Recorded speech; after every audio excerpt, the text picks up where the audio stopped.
8 মাস আছে, এপ্রিল আসলে থাকবে না। তারপরে আমরা আসার পরে যোগীজির কাছ থেকে কিছু বুলডোজার ভাড়া আনবো,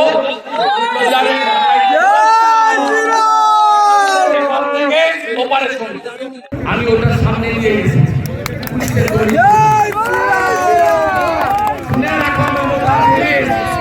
এপ্রিল মাসের পরে যারা হিন্দু ধর্মের অপমান করেছেন,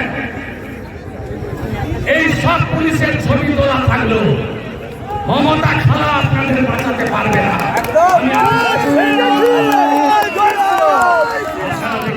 যে 4 ধামের এক ধাম হচ্ছে পুরী ধাম। পুরী ধামের অপমান আমরা হিন্দুস্থানের হিন্দুরা কখনো মেনে নিতে পারি না। পুরী ধামের অনুকরণে একটা কিছু করার কথা সিদ্ধান্ত নিলেন। আপনারা জানেন আমাদের এতে আপত্তি নেই। হিটকোকে দিলেন কাজ করতে। হিটকোর যে টেন্ডার, সেই টেন্ডারে লেখা আছে শ্রী জগন্নাথ ধাম